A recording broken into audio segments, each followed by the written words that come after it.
सतगुरु ने कहा ये केस रखने ते दस्तार सजाउणी जरूरी है। दस्तार सिरा ते वाकई जरूरी है।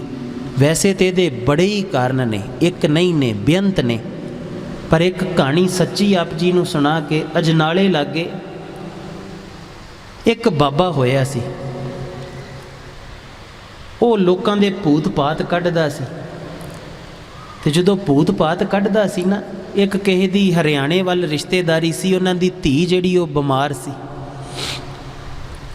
तो उन्हां नूं पता लगा तो वो अपने किसी रिश्तेदार को अजनाले लागे पिंड च आ गए।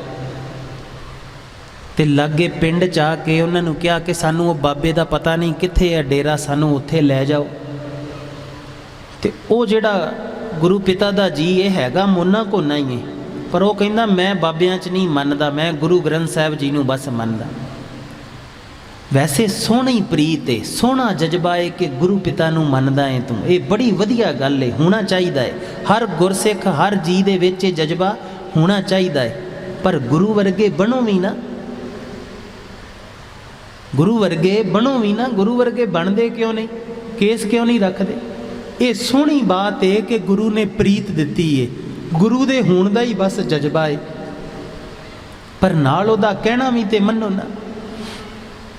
कहन लगा कि मैं उस बाबे दे डेरे ते नहीं जाना, मैं सिर्फ गुरु ग्रंथ साहिब जी नूं मत्था टेकदा, मैं नहीं किसी नूं होर टेकदा। तो चलो माँ ने कहा कि तू किहड़ा मत्था टेकना है, ना तू बाबे को चलिया, तू तो आ जिहड़े विचारे दुखी आए ने इन्हां दी मदद करनी है, इन्हां नूं सिर्फ रस्ता दसना, ते ये ते पुण्य है, ये ते धर्म दा काम है, इन्हां नूं लै जा, तू ना अंदर जाई। कहंदा मैं कार चला के उन्हां नूं उत्थे लै गया। सानू दसे कहंदा खालसा जी पहला मैं सोचिया कि अंदर ना जावां, पर फिर मैं सोचिया वेखां ते सही अंदर की तमाशा चलदा। कहंदे जदों मैं अंदर गया ते अंदर जाके साडी अजे वारी साडे गाड़ी वाहवा जाने बैठे सी, कोई 10-15 जाने अगे बैठे सी, ते कहंदे साडी वारी अजे आई नहीं सी।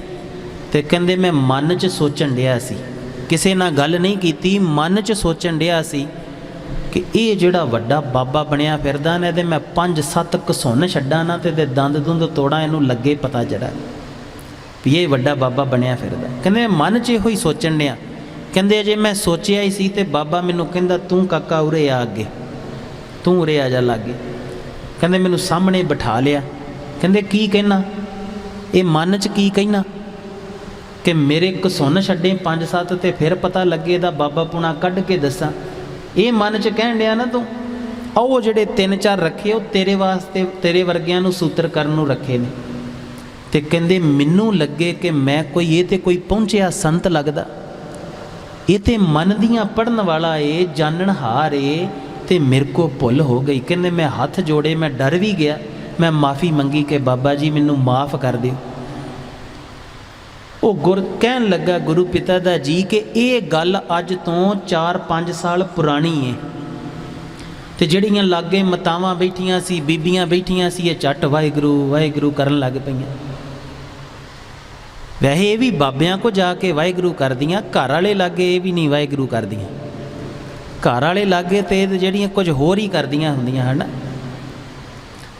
ते वो कहंदे मैं 4-5 साल पुरानी गल है। कहंदे हुण ताज़ा ताज़ा एक न्यूज़ पेपर च भी आया है, खबर च भी आया है कि एक कोई पग बन्नदा सी गुरसिख, वो उस बाबे को आया, उन्हें आके एक गड्डी चढ़ा दी, एक गड्डी नवीं चढ़ाई कि बाबा जी तुहाडे आशीर्वाद दे नाल मेरा काम बड़ा वधिया चल पिया, मैं बाहर मुंडे भेजदा ते बड़ी कमाई है, ते वो काम चलण करके जिहड़ा ये तुहानूं भेटा लैके आया, तुहाडा धन्नवाद कीता। कहंदा नवीं गड्डी चढ़ाई।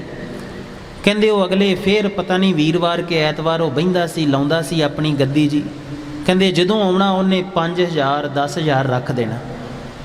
ते कहंदे जिहड़ी आसे पासे संगत हुंदी, बहुते ते हुण जिहड़े ने किहड़े रब नूं पाउण उन्हां को गए हुंदे, बहुते ते गए हुंदे बाबा जी बीमारी निकल जाए, बाबा जी मुंडा बाहर चलिया जावे, ਇਹੋ ਕੁਝ ਹੀ ਤੇ ਕਰਾਉਣ ਗਏ ਹੁੰਦੇ ਬਹੁਤੇ। ਜਿੱਦਾਂ ਦੇਣ ਵਾਲੇ ਮਾਲਕ ਤੇ ਭਰੋਸਾ ਹੀ ਨਾ ਹੋਵੇ। ਦੇਣਹਾਰ ਕੌਣ ਹੈ? ਬੋਲੋ ਹਾਂ ਉੱਚੀ ਜੀ, ਦੇਣਹਾਰ ਕੌਣ ਹੈ? ਇਹ ਖਸਮ ਹੈ। ਤੇ ਫਿਰ ਥਾਂ ਥਾਂ ਕਿਉਂ ਭਟਕਦੇ ਫਿਰਦੇ? सोचने वाली बात है ना। तेरा शरीर अजे बनिया नहीं सी, बन रहा सी, ते मां नूं दुध उन्हें तेरे वास्ते पहला दे दिता। तेरी फसल तेरे वास्ते पहला तैयार हो रही है। पहला उन्हें धरती बनाई, फिर जीव जंत बनाए। जिद्दां उहदे ते भरोसा ही नहीं है देणहार ते जे ये रुस जावे भी चंगा फिर इन्ना कोई लै ले, मैं नहीं दिंदा, ते बाबा ताड़ी रोटी तो खून बनाएगा? बोलते नहीं, बनाएगा कोई बाबा रोटी तो खून? फिर कित्थे जावांगे? इस खसम दे लड़ लग के रिहा करो। तो बहुते ते न्याणे बाहर घल्लण ते कोई कुछ करन गया हुंदा, उस छेती ना सारे कहन लगे बाबा जी वो तुहाडे को एक तुहाडा भगत आउंदा, वो बाहर भेजदा, उहदा काम भी वधिया है, ते साडा मुंडा बाहर भेजो। हाँ, ते बाबियां ने गल कर दित्ती उहदे नाल भी ये संगत दे वाहवा बच्चे ने, इन्हां नूं बाहर भेजना। तो वो कहिंदा कोई गल नहीं, अमरीका लै जाएंगे। तो उदां तो लोग जोड़े 25-30 लाख रुपया लेंदे, मैं अपना कुछ नहीं लेना, विचों कोई पैसा नहीं कढ़ना, सिर्फ 10 लाख रुपया एक बंदे का। तो तुसीं जिन्ने भी वध तो वध हुंदे उन्ने मुंडे कर लियो, तो मैं भेज दिना बाबा जी, तुहाडा हुक्म सिर मथे। लोग बड़े खुश भी बाबियां दा भगत है, ये सानूं धोखा नहीं देगा।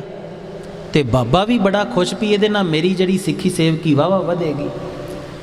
होया कि वो कोई 25 के 28 जाने जड़े तैयार कर ले। किन्ने पैसे हो गए? 10 लाख एक दा होया, ते किन्ने करोड़ रुपया हो गया? सोच के देखो। उन्हें की किया, बाबियां नूं भी नाल बिठाया, जिहड़ी गड्डी चढ़ाई ही उहदे च ही बिठाया नवीं च, कि चलो बाबा जी दिल्ली चलीए। सारियां दे पासपोर्ट लै ले, बाबियां नूं जाके बड़े वड्डे 5 स्टार होटल च खिला रिहा कि इत्थे रुको तुसीं। ते आप पासपोर्ट लैके, पैसे लैके, गड्डी लैके, ते बाबियां नूं कहंदा मैं बस दे के ते वीज़ा लवा के आया। उन्हें जाके तीजे दिन फोन किया बाबियां नूं, फोन करदा रहा कि मैं आ जाना, कोई नहीं तुसीं खाओ पीओ छको आराम करो, मैं आ जाना। तीजे दिन फोन किया जो होटल वालियां दा भी वाहवा बिल बन गया कि तूं तो बड़ा जानी जान बनदा हाँ, लोकां दियां सब दसदा हाँ मन च चलण वालियां, तेनू मैं लुट के लै गया ही, ते जो कर सकदा ही कर ले। ये बात उसे ने गुमनाम, नाम नहीं अपना वरतिया, नाम तो बिना जिहड़ा ये अखबार वालियां नूं भी दिता कि इदां होया।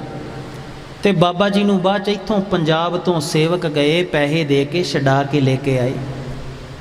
ते उस गुरु पिता दे जी दा वो जिन्हों जिहड़ा मन च सोचदा सी घसुन मारा, उहदा सवाल सी कि खालसा जी ये किदां हो सकदा कि मेरे उन्हें अंदर दी भी सोच पढ़ लई ते उहदे अंदर दे नूं जान नहीं सकिया, ये किदां होया?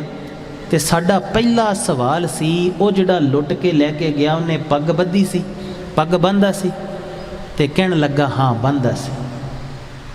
हुण आप जी नूं एक रमज दी बात दसदे हैं। एक शिला हुंदा है, शिलियां दी दुनिया दे विच जे किते तुसीं जाओ इन्हां पीरां तंत्रां मंत्रां को, एक शिला है जिहड़ा लगातार जिहड़ा 3 महीने लगभग बह के करना हुंदा। इहदे नाल तुसीं दूजे बंदे दे अंदर सुरत पढ़ सकदे हो। बस इक्को शर्त है कि उहदा सिर कुछ नंगा होना चाहिए, सिर नंगा होना चाहिए। ते क्या खूब है वो कलगियां वाला, उन्हें अपने पुत्रां नूं भी दस्तार देती, धीआं नूं भी देती, खसमां नूं खाण। हुण ये शिलियां वाले पढ़ नहीं सकदा, तुसीं अंदर की कर रहे?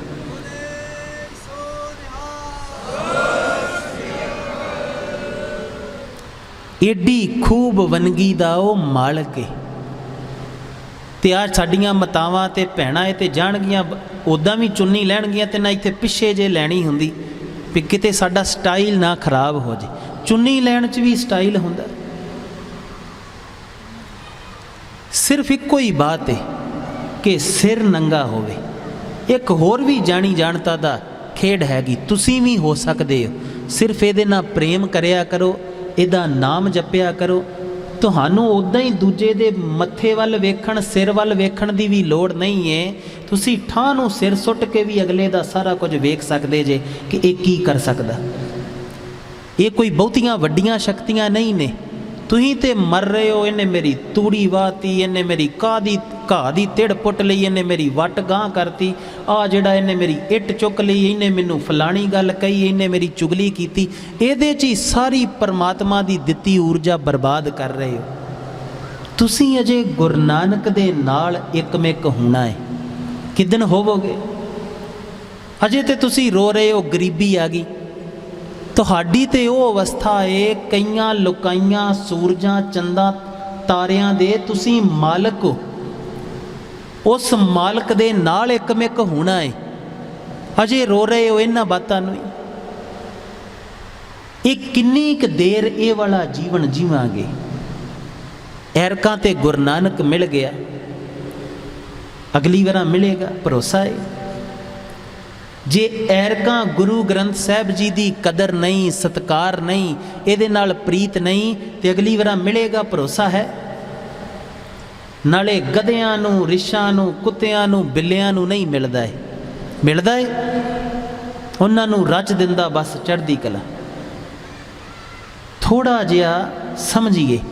ਤੇ ਸਿੱਖ ਜਿਹੜਾ ਸਾਜਿਆ ਇਹਨਾਂ ਕਲਗੀਆਂ ਵਾਲੇ ਨੇ, ਇਹ ਮਾਲਕ ਦਾ ਆਪਣਾ ਰੂਪ ਹੈ, ਆਪਣੀ ਖੇਡ ਹੈ। ਇਹ ਉਹਦਾ ਬੜਾ ਉੱਚਾ ਖੇਡ ਹੈ। ਇਸ ਤੋਂ ਉੱਚੀ ਕੋਈ ਬਾਤ ਨਹੀਂ ਹੈ।